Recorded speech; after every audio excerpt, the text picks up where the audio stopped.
Hello friends, welcome to Moni classes.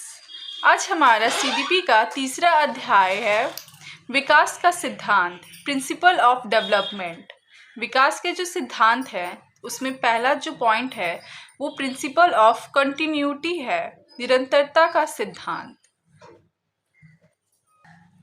Development is a never ending process.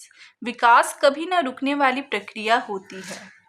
It continues throughout life, but its speed differs. Sometimes it is slow and sometimes it is fast.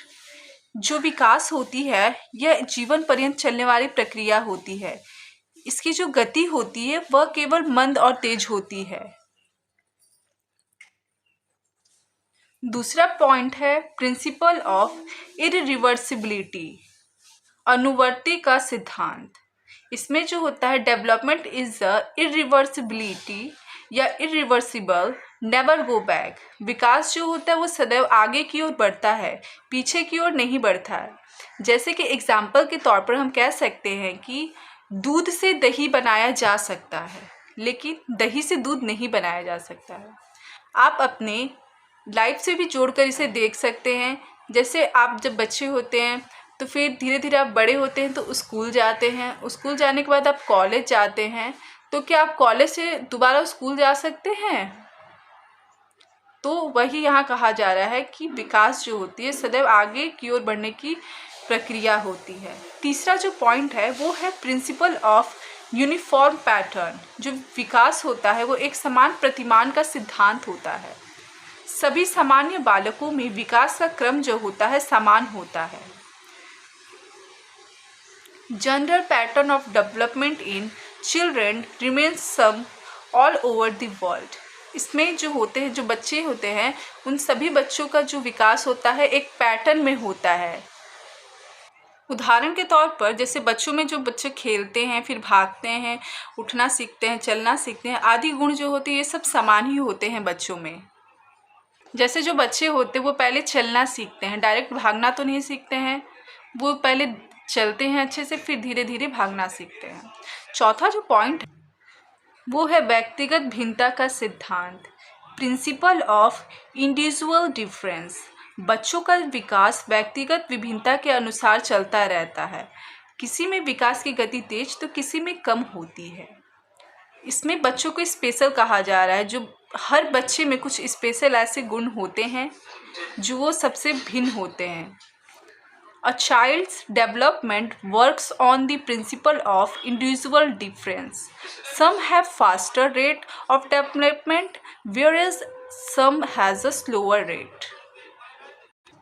जैसे कि question है, सीमा हर पाठ को बहुत जल्दी सीख लेती है जबकि लीना उसे सीखने में ज़्यादा समय लगाती है या लेती है। यह विकास के किस सिद्धांत को दर्शाता है? निरंतरता का सिद्धांत, पूर्वानुमान का सिद्धांत, व्यक्तिक का सिद्धांत या सामान्य से विशिष्ट की ओर?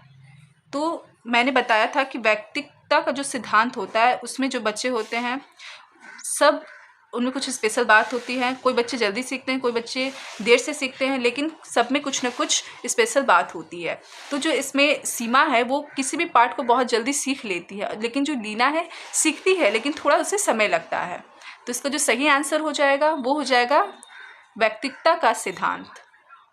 फिर पांचवा पॉइंट है principle of direction of development, विकास की दिशा का सिद्धांत। इसमें कहा जा रहा है जो हमारा विकास सदैव सिर से पैर की ओर चलता रहता है। बच्चा सबसे पहले अपने सर को हिलाते हुए धड़ को स्थिर करता है, उसके बाद शरीर के अन्य भागों को स्थिर करता है, जिसे हम मस्तकादोमुखी कहते हैं, सेफेलोकॉर्डल कहते हैं। जैसे कि ये एक बच्चा है, इसका जो विकास हो रहा है वो सिर से लेके पैर की तरफ हो रहा है, जिसे हम मस्तकादोमुखी कहते हैं, सिर से लेकर पैर की ओर। ये जो मस्तकादोमुखी है ये बहुत इंपॉर्टेंट है। विकास की दिशा यानी कि principal of direction of development से 2 मार्क्स के क्वेश्चन जरूर आते हैं।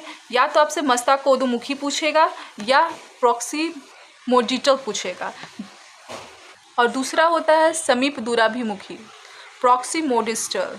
जब हमारे विकास का जो अनुक्रम होता है, सीक्वेंस होता है, मध्य से शुरू होकर बाहर की तरफ होता है तो समीप दूराभिमुखी कहलाता है। अतः हम कह सकते हैं कि विकास जो होता है वो क्रमिक होता है।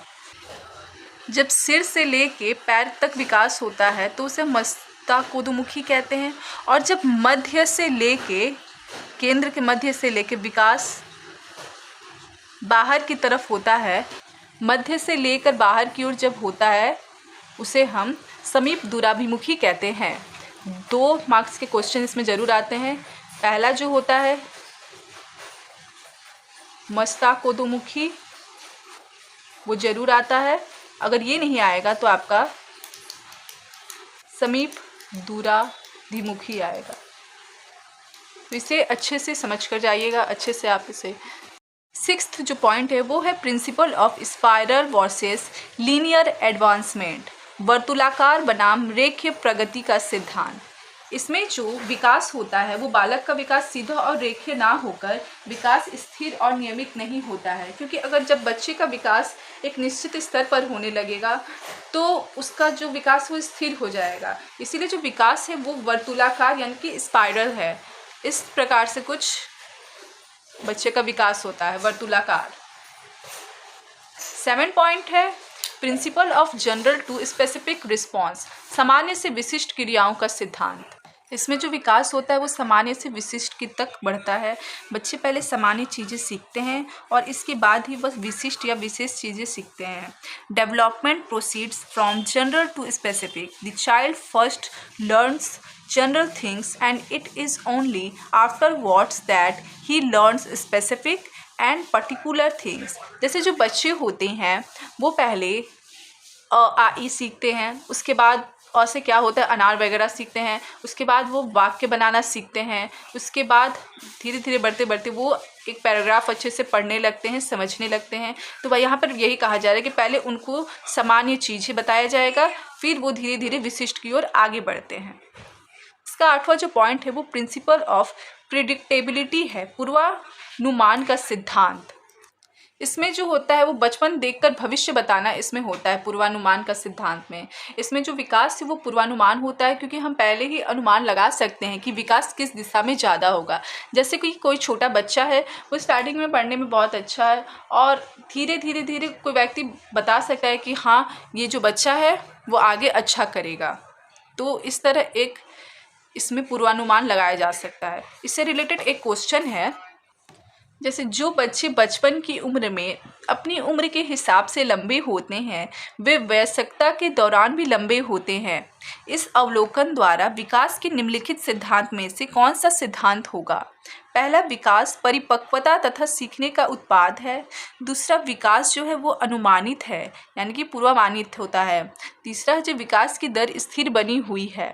तो मैंने बताया ही अभी पूर्वानुमान का सिद्धांत में बचपन देखकर भविष्य बता देना, तो इसका जो आंसर होगा विकास जो होता है वो अनुमानित होता है। फिर आता है प्रिंसिपल ऑफ इंटर डेवलपमेंट, अंतर संबंधित विकास का सिद्धांत। इसमें जो विकास होता है वो एक दूसरे से जुड़ा हुआ होता है। जैसे कि ये विकास का चरण है, यहाँ मध्य में बालक होता है। बच्चे का जो विकास होता है वो शारीरिक रूप से भी इफ़ेक्ट करता है, बच्चे के संज्ञान रूप से यानी कि फिजिकल रूप से, शारीरिक रूप से, कॉग्निटिव यानी कि संज्ञान रूप से, समाज यानी कि सोशल रूप से और संवेग यानी कि इमोशन रूप से। तो यहाँ पर यही बताया जा रहा है कि जो विकास होता है वो अंतर संबंधित होता है यानी कि इंटर डेवलपमेंट होता है। स्वस्थ शरीर में स्वस्थ मस्तिष्क का निर्माण होता है या मन का निर्माण होता है। अगर बच्चा स्वस्थ रहेगा, उसकी जो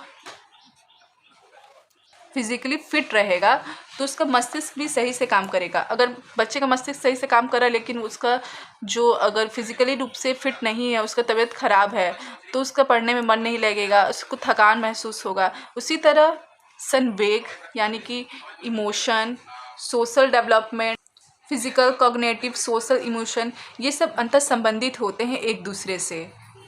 तो ये थे विकास के सिद्धांत जो मैंने आपको बताए हैं। जैसे कि क्वेश्चन के रूप में समझाया जा सकता है कि मानव विकास को क्षेत्रों में यानी कि किन क्षेत्रों में विभाजित किया जा सकता है, जो इस प्रकार है।